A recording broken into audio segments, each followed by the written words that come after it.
We back and we back. Zeus P, Tank Juice. Let the light in, man. It's the 2-hour lunch break, dog. I'm locked in. So turn your speakers up a notch and grab the white gin. And when I'm on the road to the office or the crib, it's Big Zeus, St. Jude, the ones I wanna hear. This is that 2-hour lunch break live from Lady Bird J. Late. Coming to you live, putting on for the city. This is that 2-hour lunch break live from Lady Bird J. Late. And it's coming home to Texas. It's coming home all the way to Austin, Texas, baby. All right, man, we are back with another edition of season 5 of the 2-hour lunch break podcast, powered by Six Square ATX. We're a podcast for Austin, from Austin, brought to you around the world. We're back at home base, Dollar Studios, East Austin, Texas.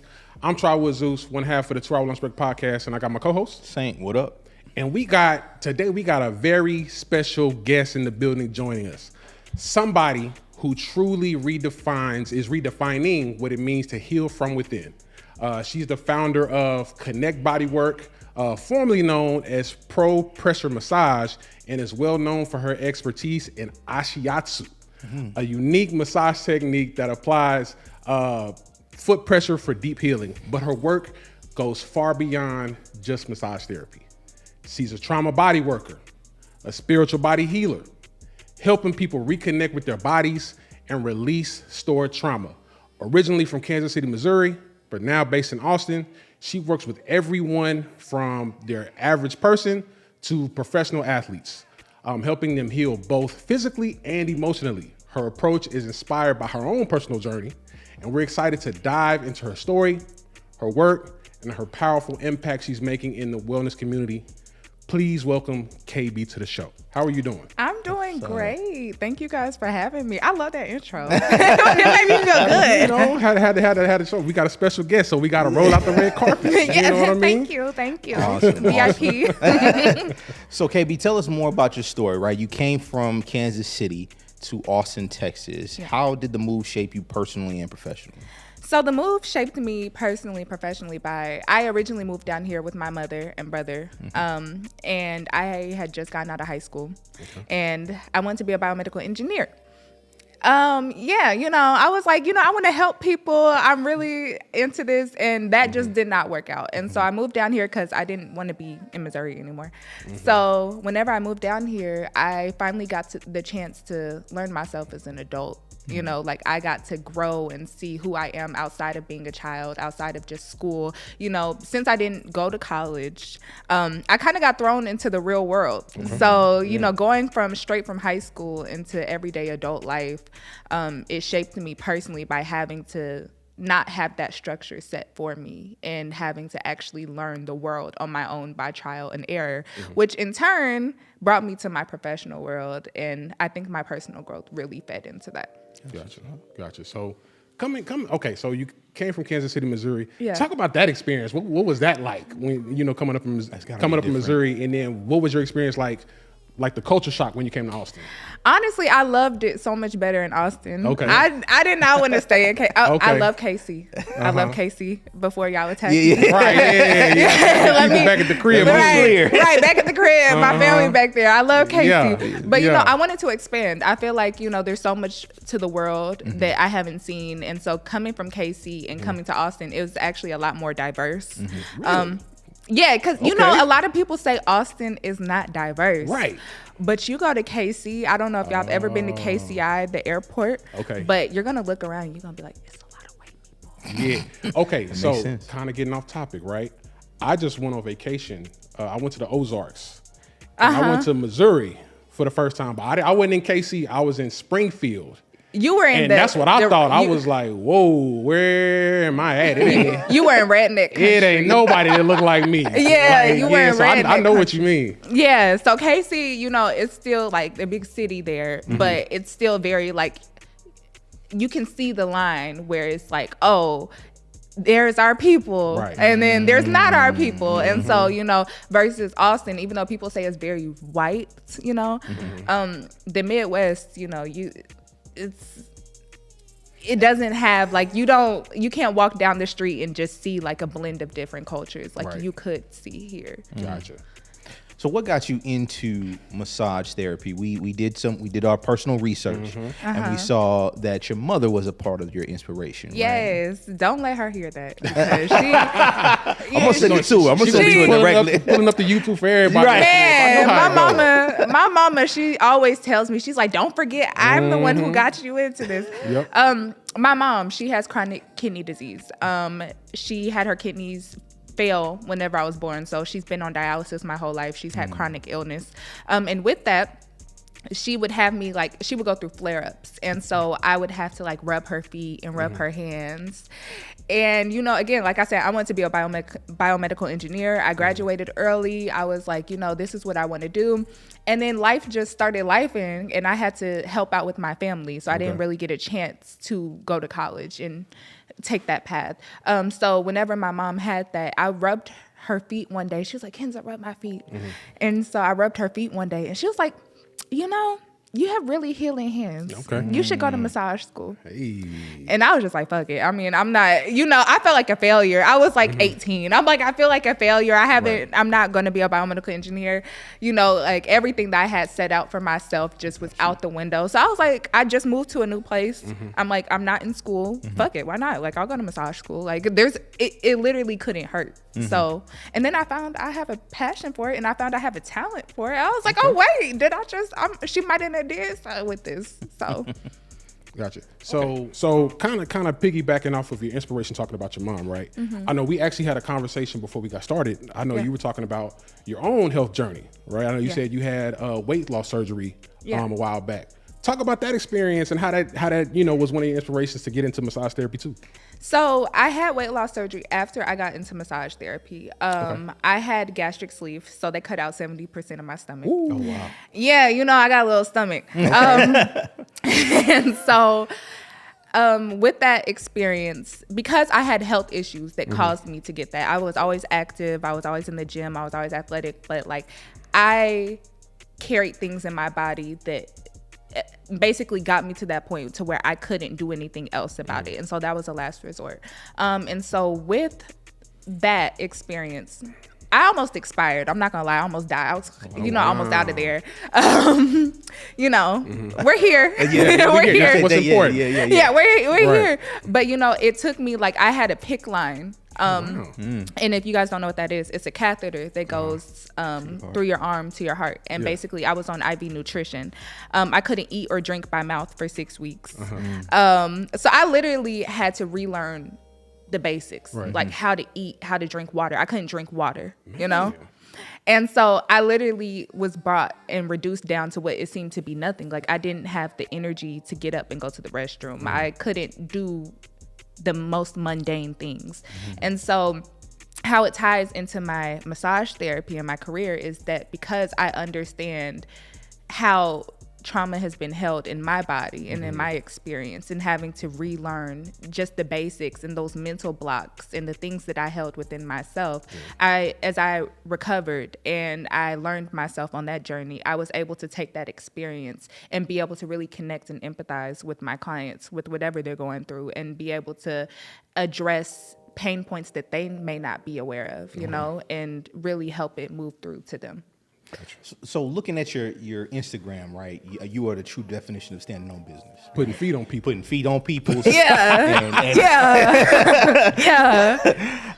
So where did you first discover your massage therapy technique, and what inspired you to start in that field? Ashiatsu. I tried that. He's like, I'm trying not to say it. Around that one. Ashiatsu, I initially got at this place in Austin. Shout out Austin Ashiatsu. Okay. I go to this one specific person here. I don't know if I'm gonna say her name because I don't want y'all booking up her schedule. Because listen, somebody gotta somebody gotta help me out. Y'all can go to anybody else there, not my lady. There we go. But I decided to try out different modalities. And I'm like, okay, what do I like? Because I'm very picky about who works on me, and nothing really felt good or was working, especially when I was going through my health issues. This was pre-weight loss surgery. And so I saw that, and I saw they used their feet, and I saw they had bars over their head. And a common theme for me is fuck it, let's do it. Let's try it. It can't hurt. Let's try it. And then I really fell in love with it. Like, I'm like, oh, wow. Like, I'm a person that likes deep pressure. And I can give deep pressure, and I love deep pressure. And so I'm like, this is something that they can use their body. Like, they can use their body weight. And it's not painful. It's not sharp. Like, it's kind of like a hug. Like, you melt into the table. So I was like, once I found out about that, I didn't implement it into my practice initially.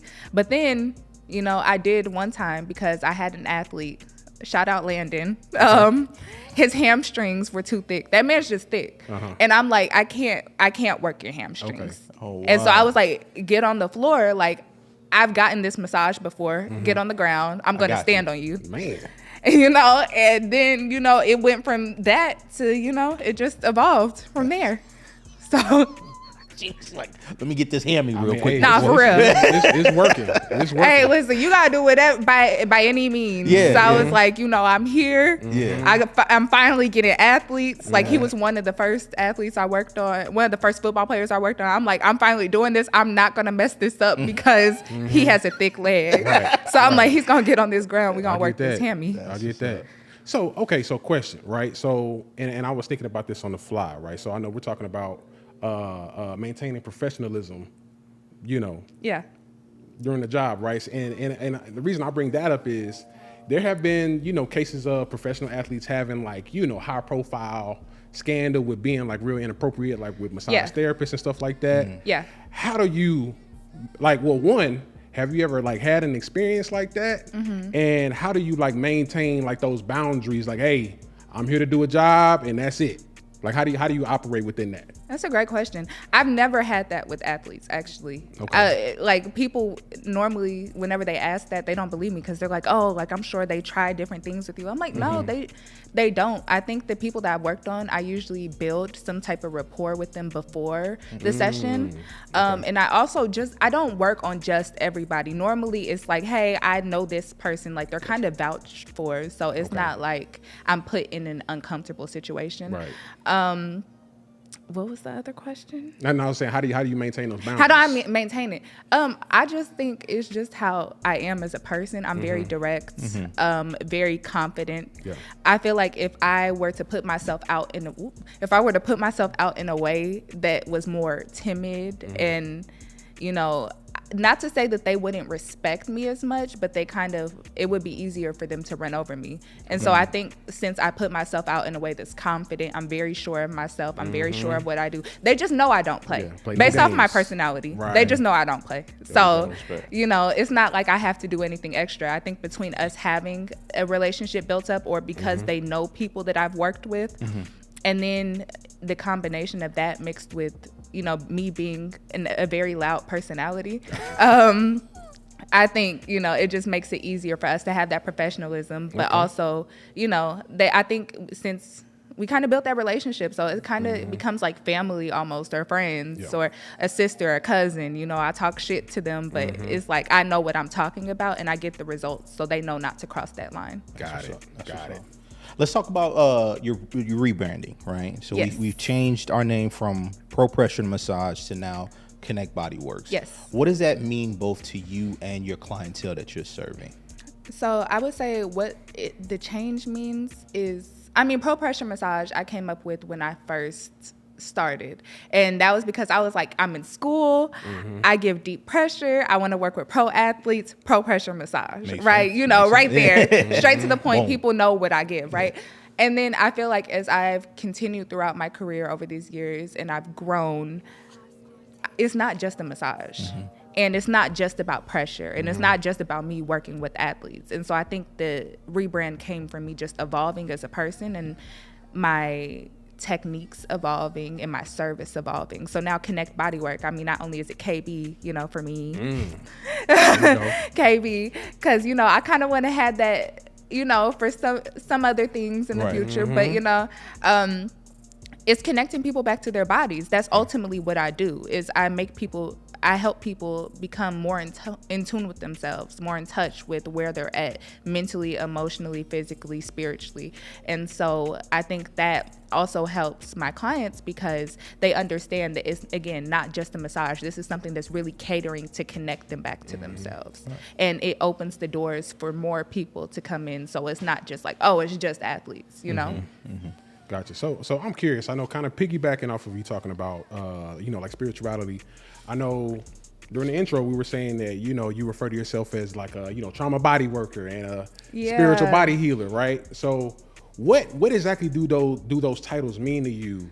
And also, like, how does trauma physically like manifest in the body for people that don't know? Yeah. Okay, so my ADHD is kicking in, so I'm gonna try to compartmentalize that. Okay, so the spiritual healer, trauma body worker. I think I wanted to put myself out as more than a massage therapist for a long time. Okay. Because people see what I do and they're just like, oh, it's a massage. And I think whenever I say those things, it kind of captures the essence of what I'm really doing. I'm not just a massage therapist. Okay. And what I give is not just a massage. And it really is a vulnerable space for people to truly heal themselves from the inside out, remove blockages. It's to help them not only on the table, but with whatever they want to do in life, whether it be they want to compete, whether it be that they just want to have a better quality of life. They just don't want to be in pain. They don't want to carry heaviness anymore. And so I think having those things, it kind of better embodies who I am and who I'm evolving into, and not just a massage therapist. Gotcha. And then what was the second part? So how does trauma physically manifest in the body? Oh, okay. We're getting into good stuff. Okay. How you trying to get in your bag? Yeah, we are in my bag. This is what I do. Okay, so trauma physically manifests in the body. Basically, our nervous system, our central nervous system. We have a somatic, we have a sympathetic nervous system and parasympathetic. Sympathetic is basically fight, flight, freeze, and there's a new one called fawn. So basically, whenever you're on edge, you're in survival mode, which if you look at everybody in today's society, a lot of people are in survival mode. Then you have parasympathetic, which is rest and digest. It's when your body can relax. You're not releasing cortisol. You're not releasing adrenaline. Right. You're finally able to, that's where your body recovers. Yeah. Okay? Most people are so caught up in their sympathetic state that your brain, whenever your brain senses anything that's dangerous or it perceives as danger, even if it's not and you consciously know it, if it's something that reminds you of any type of trauma that you've been through, your muscles react to it, and it reacts by clenching and by bracing itself, right? And so whenever you experience any type of emotions that are triggered by something that you've been through, whether, again, subconscious, conscious, whether you're aware of it or not, your body reacts before your mind is able to process what's going on. Right. So we hold that in our bodies. So whenever we are, again, triggered, our mind is triggered, and we're like, oh my gosh, our mind is like, we're in danger. You can be thinking, I'm chilling right here, nothing's going on. You know, your nervous system's like, no, danger, something's gonna, something is hurting us or it's gonna hurt us. It has the potential to. Our muscles and our muscle fascia hangs on to that, and we store those emotions in our bodies. And so a lot of people don't realize, muscles have memory. So anything that pops up, it's gonna stay there until it's removed. And so that's how trauma manifests in the body. Wow. So you're talking about trauma manifesting in the body. What does that look like, or how can you recognize that stored in the body? I know it's not just always just a lump or something like that, right? No, it's not always just like a knot. Because I know you'd be like, I got this knot in the back. I need that out. Yeah, I can feel this knot. No, it's not. You're right. It's not always that. It manifests as illness. Constant stress. It manifests, and if you see, like, especially in minority communities, we have chronic illnesses because trauma also is generational. And we're never born in a neutral position. We're always born with something. So whenever it starts compounding on, I am a perfect example of that. Whenever I had illnesses that my doctors could not figure out, I was fighting with them for years. It's because we had so much emotion stored consistently that has not been addressed, and we constantly suppress it, that our body's like, hey, it's here. And we're just, again, staying in survival mode, that it can manifest as illness, chronic pain, chronic fatigue. I mean, the list goes on and on. Autoimmune issues that you may not realize are a thing, you know? And so until you're able to move that through, it's going to manifest into things that get bigger and bigger until it's acknowledged. Okay, so I'm curious, right? And I'm kind of thinking from the perspective of someone that is like seeing you from a distance, seeing KB in social media, seeing Konnect Bodywork on social media, and they don't have an idea of what, you know, your practices look like. Kind of walk us through, like, what does a typical session with a client look like? Like, what does that look like from start to finish? Okay, I would say sessions are different for each person, but I would say the foundation that I have is I love incense, first of all. I love incense. I love working with fire. That sounds kind of crazy, but you know, I like... Are you good? Yeah. I'm not an arson. It's not arson. It's not arson. I love candles. I always set an intention before my client comes. So I like to light a candle. I like to light an incense. I like to do a little prayer. You know, I'm not afraid to say I like to do a little prayer. I like to clear the energy before sessions and make sure I have the intention of clearing it for my client. Gotcha. Set up the table. I have the light therapy going, so I like to turn the lights red. I have a white noise machine. I have music going. The table warmer. I like to make it a very serene type of environment to where my client can check out. I let them come in. I ask them, how are they feeling? Where are they at mentally? How are they emotionally? How are they physically? Where are they feeling it in their bodies? And then I basically tell them what we're going to work on for that day based off of like, okay, are there any movements that are restricted, or just based off of where my client is at. Each session is based off where my client is at. So no one session is the same, even if it's the same person. Every time it's different. I step out, I let them get undressed to their comfort levels, and we either start face up, face down. They're going to be covered the whole time, of course.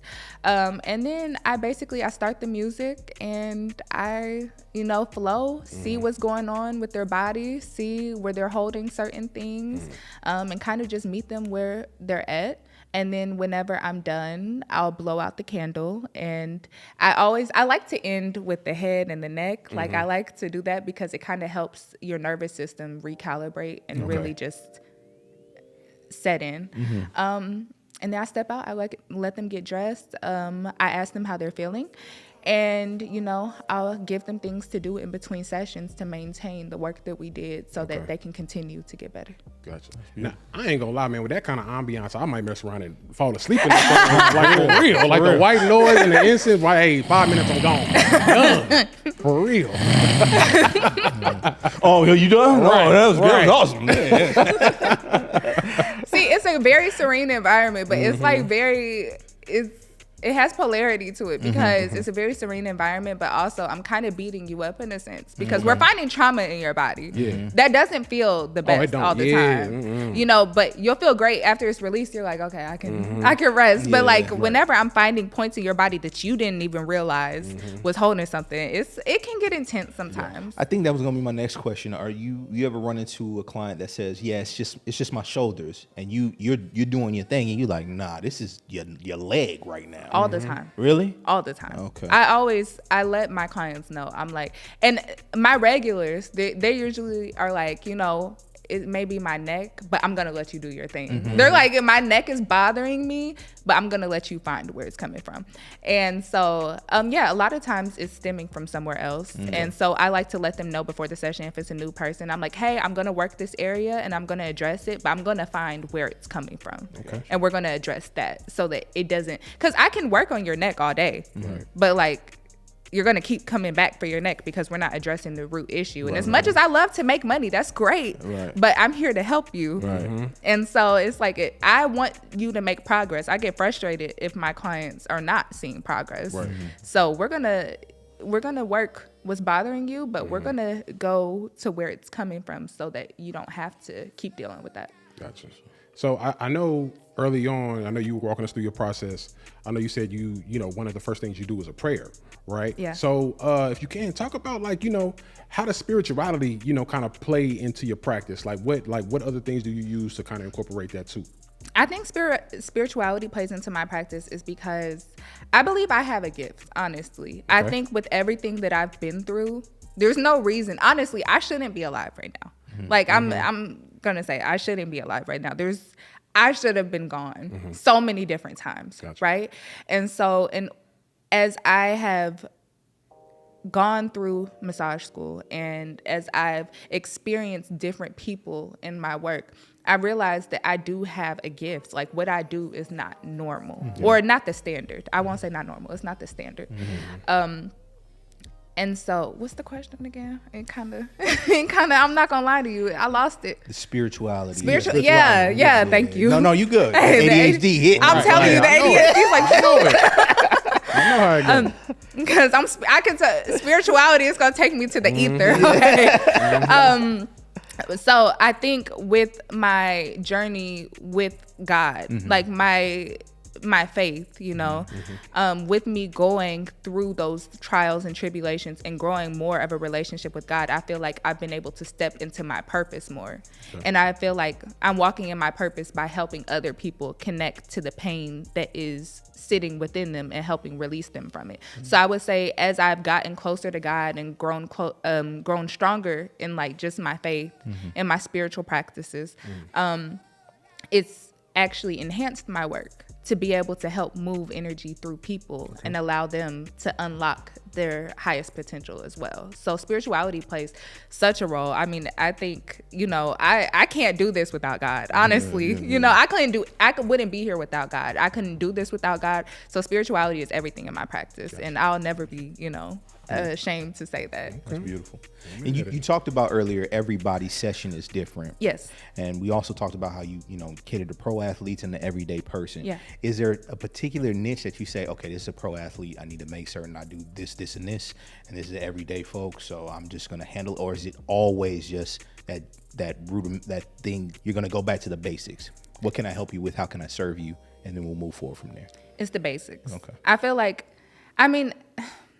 athletes, I would say I would add a little more clinical work just because of their career, just because, you know, like they have certain body mechanics that they use that maybe somebody who has a desk job would not, right? So I have to make sure like, okay, they're using these muscles more, these are fatiguing more quickly, or it's just like a more strenuous situation for them. So I would say I would use a little more movement-based kinesiology, but overall the approach is the same. How can I serve you? How can I help you as a person? Because regardless if they're a pro athlete or if they work at a desk, they're a person. And they're a person with emotions. And they're a person who deal with trauma just like I do. They breathe how I breathe. So regardless of what profession or what status or profile they are, you know, it's always, if you're on my table, you're going to get special treatment regardless, because you are allowing me, you're being vulnerable and you're allowing me to work with something that's so vulnerable for you. So I don't care what you have, what profession you are, like you're going to be taken care of, basically. Right. So I'm curious. I know you deal with a lot of different bodies. I know, just like you were saying, you deal with athletes, you deal with everyday people. Yeah. Is there like any specific areas that you see that may hold tension, like in like the average everyday person? You might see tension in their neck from like hunching over, from like working on the computer too much. Like, is there anything that sticks out for you that you notice is kind of like a trend? I would say a trend for people with like desk jobs, a lot, it's their hips.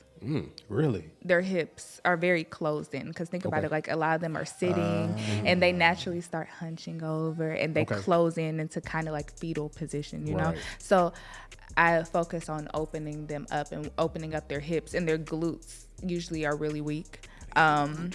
And so whenever I can open that up, that actually helps a lot of their neck pain. They're like, oh, my shoulders.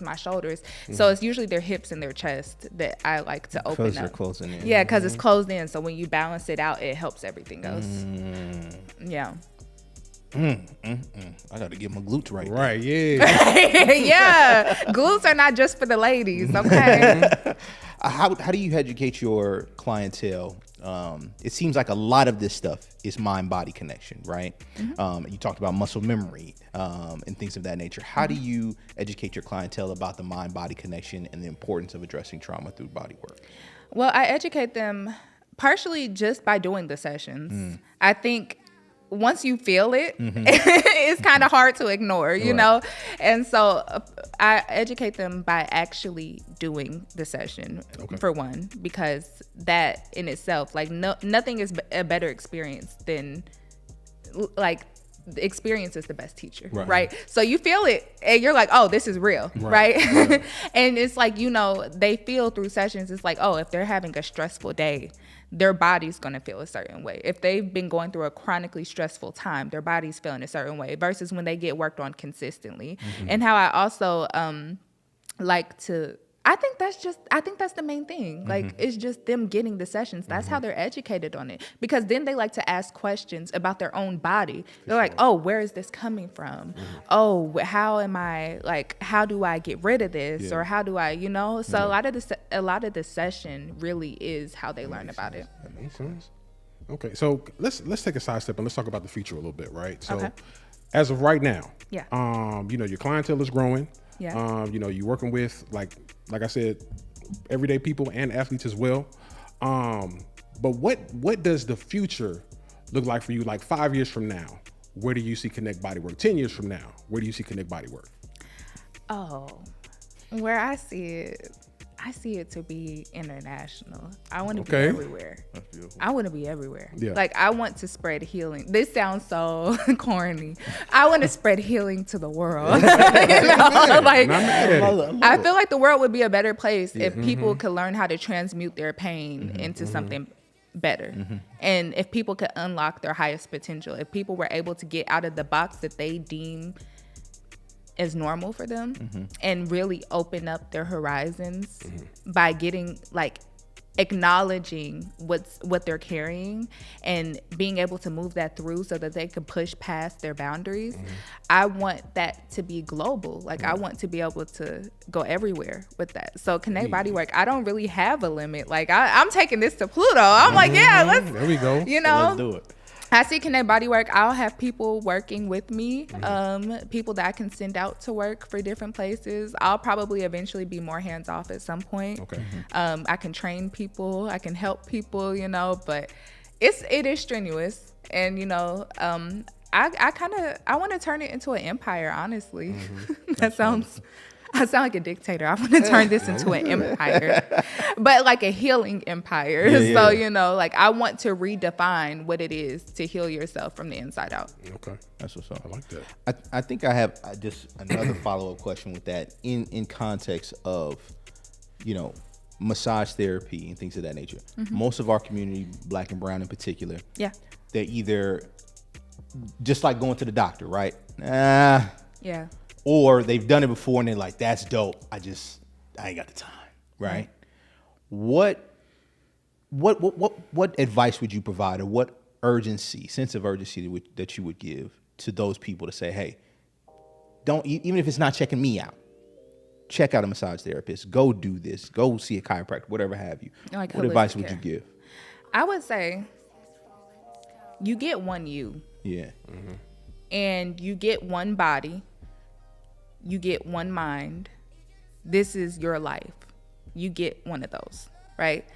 I mean, whatever you believe in, this life is yours that you're living right now. And your body gets you through everything. Anything that you can imagine, your body's here, right? You only have one you. So why, if your body does everything to keep you alive and take care of you, why not return that favor back to it, you know? And why not give yourself the best quality of life that you can give yourself, you know? Because you deserve to live the best life that you can. And your body gets you through everything. And so, like, time and all of that, it's an investment in yourself. It's how happy do you want to be? And what quality of life do you want to have ultimately? You make time for the things that you care about. You know, you make time for the things that are important to you.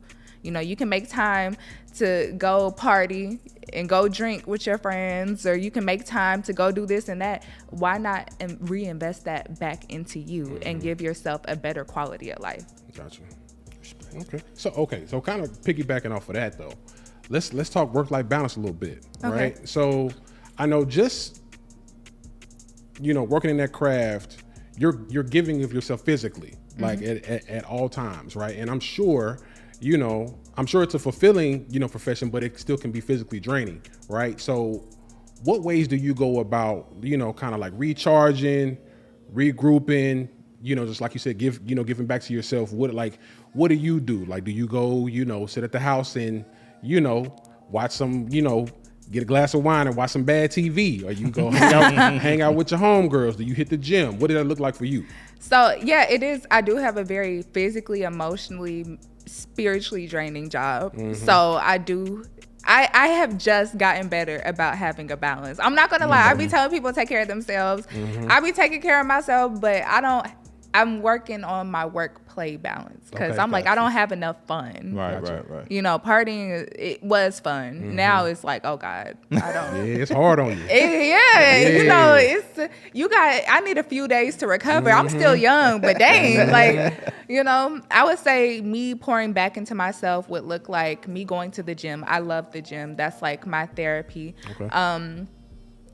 I feel like mentally that's what really helps me because I'm a person that I have to wear myself down to calm down, and I'm trying to get better about that. Yeah. So going to the gym, going hard on the weights and stuff. I just started dance classes. That's really fun. Okay. I started heels classes, which of course is another physical thing. Right. I'm a very physical person. But also like self-care for me is just rotting in bed with food. Like laying in bed with food on my chest and turning my phone on do not disturb and just not engaging with people. Like that is self-care. It's big back energy. That's right. Yeah. I had weight loss surgery. The tendencies are still kind of there. I still got big back tendencies. I just can't eat as much as I used to. But respect. Yeah, sometimes it takes just me being alone and not having to engage with the world. That is self-care for me. Like whenever I don't want to be social, I don't want to be social. Do not talk to me. I'll get back to you at some point. And that really is, that's my go-to. And journaling. I love journaling. I feel like getting my mental thoughts out is self-care for me as well. Gotcha. That's what's up. Looking back on your journey, right? Yeah. You've had a tremendous one. What's the most rewarding part about being a business owner and being an entrepreneur? About being a business owner or about like my career? Both. About being a business owner, the freedom. Like that's why I do it. I always knew I couldn't work for nobody. I've worked for people outside of massage school. It never worked out. Gotcha. It doesn't work. And I've been working since I was 14. I know myself. So it's like being a business owner is so rewarding to just, it's tiring because it's like you have to put in 150% to even see 30%. Like I don't have a 9-to-5, so I work 24/7. But it's rewarding to see like, oh, I did this myself. Like I can do this. Right.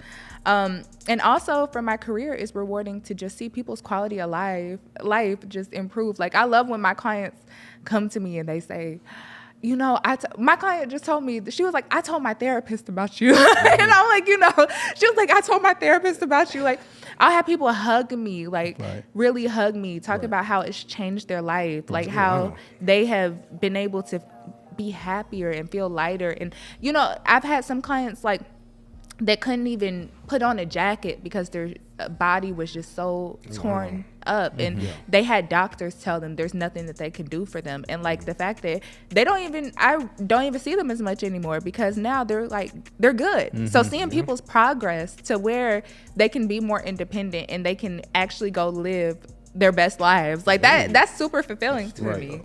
I love it. It's priceless. You can't put a price on that. That's what's up. Okay, so I was gonna say, so let's go ahead and shift gears a little bit, right? So we hit you with the Q&A, but we're gonna go ahead and hit you with some rapid fire, this or that type questions, right? So once we hit you with these questions, you have to give us an answer and why you gave us the answer that you gave. Okay. Okay. All right. You want to start it off, or you want me to kick it off? Yeah, I want you to kick it. Okay. You already know why. Right. Yeah. Okay. Yeah. Question 1: Ashiatsu or deep tissue massage? Ashiatsu, because Ashiatsu is deep. Easy enough. Okay. Feet or hands for healing? Yeah. Feet. Feet. I can actually see better. This sounds crazy, but I can actually see better with my feet. You can see better with your feet. Like, you know, What you mean? it's like when I massage, it's like I can see the muscles. Like through my senses, I can see them. Okay. And so like my dexterity with my feet is crazy. I didn't even know I didn't even know that was possible. I feel like do you know have y'all ever watched Avatar: The Last Airbender? Yeah. Tough. Yeah. Tough, like that's me. Even my clients tell me, they're like, you are tough. I'm like, oh yeah. Okay, let's see. Early morning sessions or late night sessions? Early morning. Oh, whoa, wait. I don't like either. I don't do either. Wow. Damn. I'm not Ain't a nobody ever morning hit you person. and been like, yo, it's 9 o'clock. I've had like late sessions. Okay. And I hate it. And I've had early morning sessions, which I also hate. I would rather I would say for safety reasons, early morning. I get that. I would, because late night, it's like, no. Yeah. You know? She said no. No. Like, Optics. yeah, it's like, no, like, I'm going to bed. That's funny. All right. For spiritual wellness, meditation or yoga? For spiritual wellness? I mean, they serve different purposes. I'll just go ahead and say meditation. Because, I mean, yoga is great for your body. I mean, yoga is more physical. You know, meditation. You can meditate while you're doing anything. Honestly, people think meditation is just you're laying here like, but like that's not, you don't have to do that to meditate. Like I meditate when I'm working. You can, as long as you have a clear head space, I think meditation. Bro, yeah, yoga ain't no joke, bro. You mess around and do yoga, you be shaking like a stripper. Bro, for real. Hot yoga? Have you done hot yoga? You need to tell I was sleeping over the mat from sweating so much during hot yoga. I'm like, this is a Real workout. deal. Yeah. I don't know what's spiritual about this shit. I Right. was fighting for my life. Yeah, just like, yeah. Like the warrior pose. I'm over here. All that, yeah. It's no Dripping joke. sweat. For real. I know I'm a massage therapist, but damn, like, honestly, forget yoga and meditation. Massage is the best form. Got you. I don't answer. Right, yeah, there we go. Okay, let's switch it up. Let's go hot stones or cold therapy.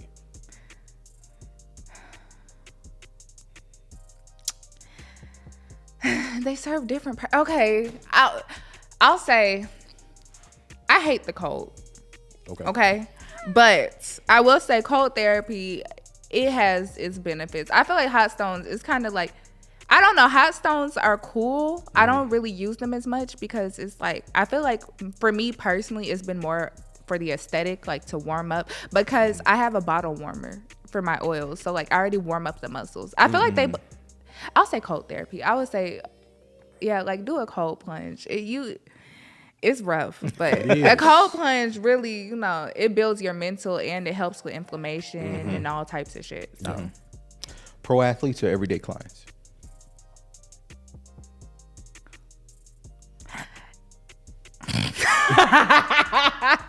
oh shit.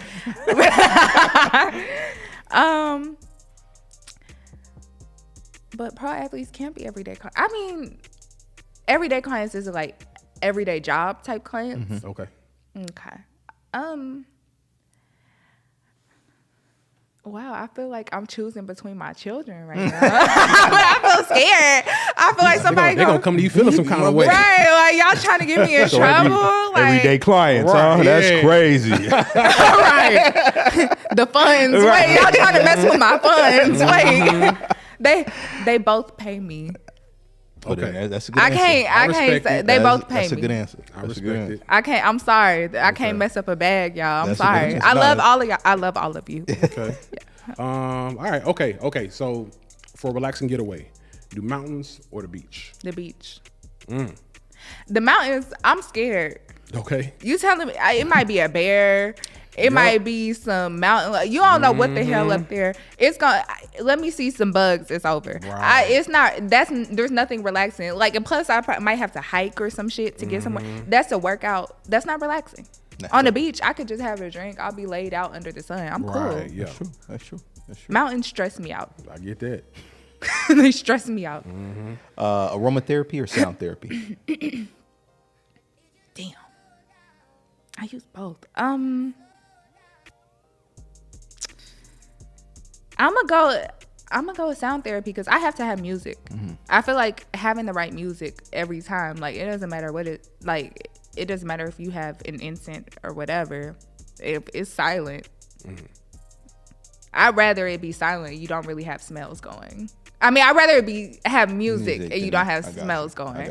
Because it can't be silent. That's so awkward. Right. It's just you're sitting here and it's like I'm going over your back. And it's like I be climbing on people too. So it's like you're gonna be hearing me breathe and right, shit. Yeah. Like I'm over here like trying to balance. It's damn near a workout for me. You over here hearing me hold. I gotta hold my breath.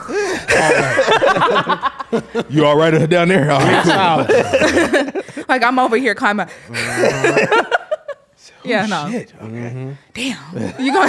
You might hear my toe crack or something. I don't know. That's hilarious. What had the music? That's hilarious. Okay. I think this will probably be a question for you in the future, but let's still go ahead and hit you with it. Okay. Let's do one-on-one sessions or group workshops. Ooh. Right now, one-on-one sessions because that's what I'm more accustomed to. But I would actually love to have group workshops in the future. I think that would be. I think that'd be pretty dope. Like group healing sessions. Okay. I can, like we're gonna get everybody at once. Yeah, you know, add that to the repertoire. Yeah. Right. Add that to my bag real quick. There we go. Touching all these people. Right. Hearts and lives. Right. So this is our final question of the night. We ask every guest this that joins us. You got an opportunity to hang out with the 2 Hour Lunch Break podcast. Yeah. Had some good conversations. What would be a good guest, or who would be a good guest that you think could join for the future podcast? But before you answer, Okay. Yes. it has to be right. It has to be somebody that you can reach out to directly and say, "I pulled up on a 2 Hour Lunch Break. You need to come pull up as well." Who would those people, person or people, be? Who would those personal people be? Let me see. Am I able to? Yeah. Yeah, we do. Let me look. Yeah. Check them contacts. Yeah. Go ahead. I ain't mad at it. Cause who do I know who would be out here? What kind of just anybody? Don't matter. It could be athlete, artist, rapper, producer. They're making waves. Right. You want to talk to them. Okay. Honestly, I would see somebody like I'm trying to think of somebody who like would definitely want to do it. Hold on. Take your time. Oh yeah, she knows Bride too. Okay. Yeah. Yeah, let me look. There's so many different. To Broken Ridges. Yeah. Yeah, I love Bri. Shout out Bri. She's great. She is. We be having our spiritual talks too. Y'all do her. Yeah, we be having our spiritual talks too. Let me look, cause I feel like there's. Oh, my friend Unique. She models, but she has a fashion brand that she is starting. She's in Austin. Okay. And she's really creative, really artsy. Okay. And I think she's so down, and she's spiritual too. I think she would be down. Let's do it. Let's say Unique. Lock in Right. with us. Yeah, Unique. Lock in with us. I'll message her right now. Bet. There we go. Yeah, I think she'd be so down. I'm on the podcast right now. Well, I was gonna say, while you're doing that, let's go ahead and plug your social media handles. Where can everybody find you, and where can everybody find Konnect Bodywork? Okay, y'all can find Konnect Bodywork on. I'm talking to the fourth one. Hey guys. Okay, it was good. How my hair look? Okay. Y'all can find me personally, Kinza Bensouda, KinzaBensouda, because Instagram took my last one, on Instagram. And you can find me at Konnect Bodywork on Instagram with the K, KONNECT Bodywork. It's a lot of spelling going on. But y'all can find me on Instagram. And you can also find me on TikTok at Kinza Bensouda _ Is it underscore? Kinza Bensouda. Just look up Kinza Bensouda. It's not a lot of Kinza Bensoudas. And then Konnect Bodywork on TikTok as well. That's so dope. That's dope. And that wraps up another edition of the 2 Hour Lunch Break podcast. Want to give a special shout out to Miss Kinza Bensouda, Konnect Bodyworks, for coming to kick it with us. Shout out to the production behind the boards, Ever. You can find him at Cafe Yodo. And salute to Dawa Studios, our home base. Shout out to our sponsor, Six Square, Austin, Texas, serving Black Culture District. You can find them at Six Square ATX. Episodes of the 2 Hour Lunch Break podcast can be found on all streaming platforms. You can find us specifically on IG at 2HLB Pod and on X at the 2 Hour Lunch. We'll check y'all next time. Peace. We out. Peace. And it's coming home to Texas. It's coming home all the way to Austin, Texas, baby.